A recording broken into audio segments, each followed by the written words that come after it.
Hey, good afternoon, everybody. Welcome to 12-Minute Trading. This is our live market update. My name's Doc Severson. I've got Dave Lukas over here, the founder of 12-Minute Trading. Today's Monday, the 24th of October, and we got a little bit of movement in the markets. What are you seeing out there, Dave? It's a continuation of what we started with last week. I put a short up over the weekend talking about this daily energy. I mentioned it last week. We came into the week fully charged up, said this thing's going to start to release. It can't wait really till past the end of last week, and we started to see that into Friday. So it's a continuation of that. That energy starting to go down. So that's telling me that it is releasing higher. But we're in one of those really crazy volatile periods, like the next 3 weeks. I don't remember a week stretch that is actually got this much market moving events, from everything huge earnings this week to GDP to PCE, and the next week's the Fed decision, the following week's the election. So, I mean, it's just going to be a volatile time. And as of right now, though, this thing is releasing higher and we're heading there. So if there's good news as we go through the week and get into that Fed, and that Fed sounds dovish at all into those elections, I think we're just going to continue ripping and probably see S&P 4,000 to 4,100 at this pace. I was going to ask you what you thought the upside potential was. Now, let me ask you the flip side to that. What would have to happen for the market to retest the lows at 3,500 again? Well, I think there's a number of things that could do that, right? So we got kind of this weird world right now where good news is bad news is good news, right? So let's say GDP comes out and super strong. Market's going to view that as bad.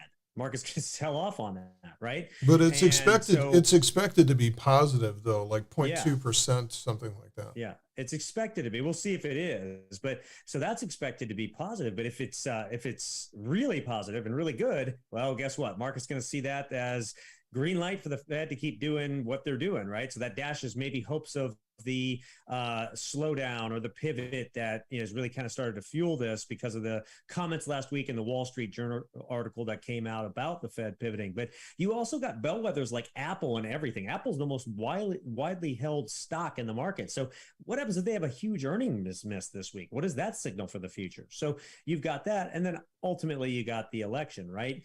I do think, by the way, earnings have gone and everything, I think Apple's going to be fine. I know they cut production on the new iPhone and stuff, but they'll make it up from somewhere else. I think they'll be okay. I don't think you're going to see a huge earnings miss there. I think most the earnings expectations are so low right now that we're not going to see any massive movement off of earnings unless it's something that's just incredibly out of left field, at this point, which I don't see happening. I think the Fed is in a position where they kind of have to start slowing down simply because we can't afford our debt, the interest on the debt that's happening at these levels where they're at. If they go, much higher, we're rolling over. We're starting to see, four and change on the 10-year and so on. The U.S. has a lot of trouble paying that debt, right? We're talking trillions of dollars in interest. So that becomes its own kind of limiting factor, if you will, for the Fed. So they can jawbone, but it makes it hard. But and then the last thing is the election. I think investors are always forward looking, so they're already trading ahead of that and everything. And all the polls show that we're looking at probably a stalemate, which markets love. So right now, it seems like we're poised to get this maybe next bear rally. We'll see if it can continue, and maybe we bottomed. We'll find out. But that's kind of where we stand as of now. Yeah, it's kind of interesting. We've got maybe about a day and a half of reprieve in the market, and of course, right now we're getting the market's never going to wait for the news. It's always going to anticipate and discount in what it thinks will happen on the whisper numbers. So we have some of our bigger earnings starting tomorrow night. We do have some in the morning, but those aren't going to be as big as the big tech stocks. Those are always the big. Yeah, so we have Microsoft and Google on tomorrow. And then Wednesday is sort of not so big of a day. We have Meta, we have other stocks, industrials, things like that. But Thursday is prime risk this week, I think, with Amazon and Apple. And then of course the GDP, like you talked about. So that's our first view into third quarter GDP, and there's certain blocks that are out there saying, no, we're not in a recession, even though we've had 2 straight quarters of negative GDP. Another negative number would certainly drive a stake in the heart of that argument. Even though And I think the we market, have. I think the market would like that. I think the market would go up on that, on a negative number, because again, it means that the Fed has done its Right. job, so they can have an excuse to start to slow down. That's really what the Fed needs. They need an excuse, right? They don't want to look like idiots, so they need that excuse to start Well, to it's head too down. late for that. Well, more than they already do, I guess. Yeah, I can't remember a time where the Fed has looked like a more of a clown show, to be quite honest. I mean, in the past we've had, as we've kind of walked through this succession of Fed chairmen that have been out there. I mean, everybody, well, not everybody, but Greenspan's more of a thing of the past now. Up until I believe it was 2005, Greenspan was the man for a good 20 years, and Yeah. he was his obtusity was legend, where he would just mumble something, and he did it on purpose just to throw the market off, not to give him any. They had to figure it out themselves. It was like a homework assignment to figure out what he said. And the Bernanke stepped up from there. He was a lot more transparent.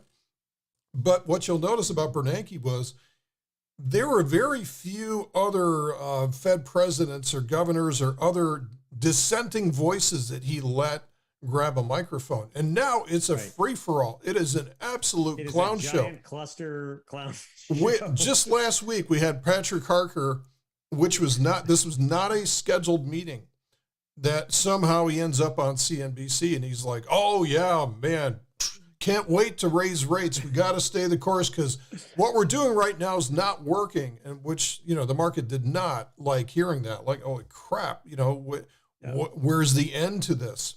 And then the next comes out like the next day and is the exact opposite. He's like, oh, so we're worried about cranking this up too hard, too fast. And so we're saying we're at neutral rates already, which that's the market loved that. So, it is again, this is such uncharted territory. Nobody knows what the heck they're doing. That's why look at the Bank of Japan. How much have they spent trying to pull the yen down? And it's like pulling down on like a rubber band, and it snaps back up every single time they spend 50 trillion or whatever the hell they're for how many years has Japan been? I mean, it's been since the 80s, right? Since Japan has. Oh, yeah, they've pretty much been in a dead economy since then. Right. They were what China is right now. Back in the 80s, the big thing back in the 80s was like, hey, all these Japanese businessmen are buying up buildings and real estate and things like that. And they're long gone from those. We all remember the Nakatomi Plaza, right? That's straight out of 1987, and the Japanese executive. So, right. Well, and then in the midst of all this too, I think it was interesting. Like if anybody was paying attention, the Chinese markets cratered overnight. Because of Xi, especially on the tech side, because now you've got Xi, which is kind of been reelected, but they're saying it's pretty much dictator for life at this point. But Waltz is his predecessor out right next to him in the midst of it all in front of everybody. So that was good theater, and that just showed kind of the iron fist. And so all those stocks tanked. That actually was wearing on the NASDAQ. I think the NASDAQ would be a lot higher today if that didn't happen. And so you've got that happening in the midst of all this. So it's just a wild time right now. I'm glad you mentioned that.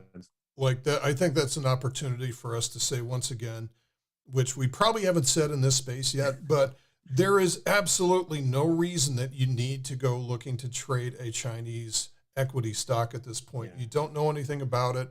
It's going to be theater. The accounting is going to be completely opaque. You'll never see a thing from it. I got lucky enough. It was 2 years ago. Like Luckin Coffee would look to be the next Starbucks. It was like the next big thing. And I sold puts on it because the premium was just so crazy on it, and I got a nice profit. And I like something told me to get out of it, and it was like a couple of days later, it cratered to whatever it did. So, there's no point. It's a total crapshoot over there. And what most people don't realize, American investors, if you buy shares in those stocks, you're actually not getting shares. It's actually some shell company in the Caymans that you're buying through that doesn't actually own the shares on the Chinese stock market. It is a it is a complete shell game for a lot of those companies. So you got to be really careful if you're going to even, attempt those investments. But, Right. that's why, like this time, especially for this year, with everything that's been going on, selling on these indices has been so profitable and so, just consistent from a money standpoint. Like we sell options. If anybody's new to what we do, we sell options. We don't buy. Right. We don't buy anything. We sell, and we basically set ourselves up to win in the margins. Right. We place our positions to win no matter what the market does. Goes down, goes up, stays the same. Right. We make money. We create that consistent cash flow. And so like the index has been great because they've got movement, but not like an individual stock does. I mean, you see like, any one of these stocks on earnings can lose 50% overnight. Right. It's a pretty wild time to trade individual stocks. And so, indices are where it's at. Creating nice cash flow off these things is where it's at. And it's just a great consistent thing right now. And that's where you need to play. You just, you can't trade the market you want. You got to trade the market you have. Yeah, and Dave, so while you're talking there, I'm just going to bring up a quick daily chart of the S&P 500.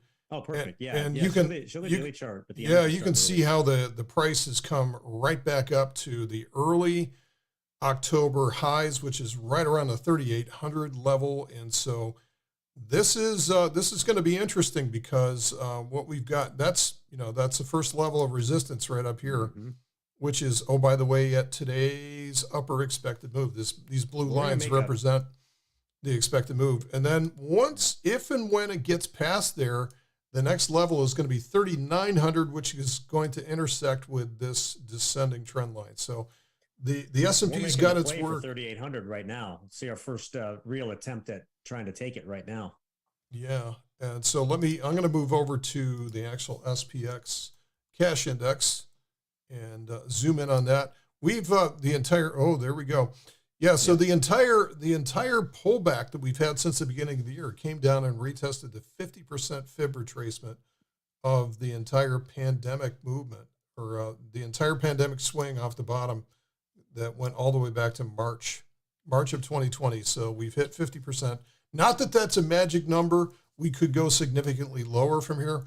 But for Dave and I, really all we care about, we're not like trying to forecast the end of the year or anything like that, or where it's going to finish. We don't care about that. All we care about is the next swing. So to me, I like the next swing to get up here to maybe 4,100.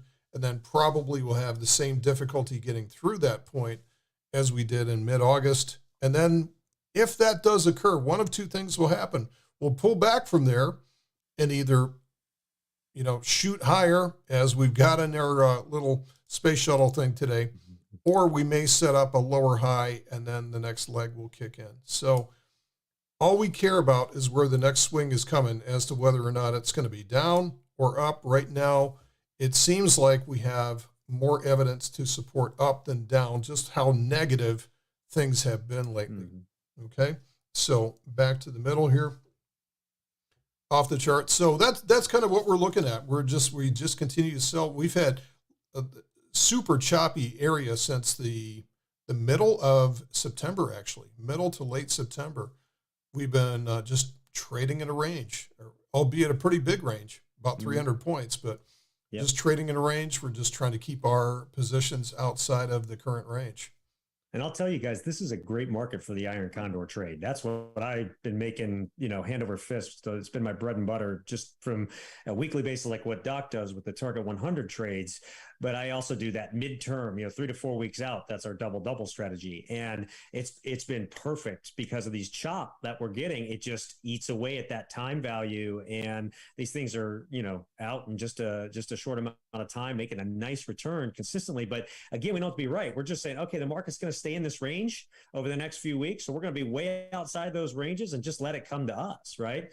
And that's kind of that's the type of strategies that are really good in these choppy times like this. It's really hard to predict which way it'll go. You just know it's going to move, right? And so don't try to predict it. Just play outside it, and you can do really, really well right now. Hey, Dave, something I wanted to bring up to our viewers. We have some viewers that are up here today with us, and I'm just going to post this into the chat room for this, and we'll do this also for those of you that are watching this later on. We have a little event coming up this weekend. So I'm going to be on Saturday at noon Eastern time. And Dave, what time are you going to be on? I'm on at 2.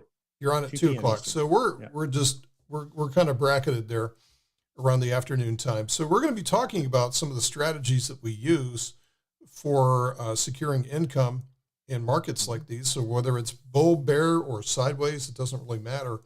But we'll both be giving a slightly different twist on kind of the same theme. So if you've had any curiosity about learning some of these strategies, and if you're not one of our current members, I encourage you to sign up for this and check us out. It's free, it doesn't cost anything. And there's a number of other instructors on at the same during the same session during the day on Saturday it's great as well. because you get the replays and stuff too if you can't attend. But you got some of the top traders coming together and sharing what's working best for them in the markets right now. So it's with Traders Corner. It's a great group, and Saturday starts Saturday morning and goes through the day. Yeah, so we'll be on for 45 minutes apiece, so it's not going to be a big time investment. And now the different thing is that they do not record the session, so we're going to have to do that. So I think one of us will probably record it, and we'll probably put it back up here in our YouTube channel for further viewing down the road. So, Dave, any finishing thoughts for today's session? No, I think just get ready for some fireworks as this week goes on to the next couple of weeks. I do think ultimately we're going higher. And I think the earnings are going to support it. I think GDP is going to either come in line or actually be a little bit, maybe even down, maybe even negative. So that'll help support it. And then I think the Fed's going to start the process of softening the language next week a little bit. I think they're going to go 75 basis points, but then start to maybe slow back a little bit as they get in December and stuff, simply for that kind of limitation they have of not being able to go that much higher because the U.S. can't afford the interest rates. And the whisper is that the Biden administration was knocking on the Fed's door at the end of last week. So, I was waiting for that. Things to say. I was waiting for that. So going into the election, so I think you'll probably see that a little bit too. So enjoy the rally, but we'll let you know when the energy's burned out of it and it's probably ready to either, turn the other way or at least, go sideways again. All right. Well, thanks everybody for checking out with us, whether or not you joined us live here today, or whether you're just catching up on this in the next day or two, watching the replay. Welcome aboard. Please do yourself a favor and subscribe to our channel and hit the notification bell so that when we do these live sessions, you're emailed on this. And you can join us and certainly ask us questions while we're on live. So we'll be doing these every week. And so thanks again from us here at 12 Minute Trading. Week, everybody. Yeah, thanks everybody. And we'll see you soon. Bye now.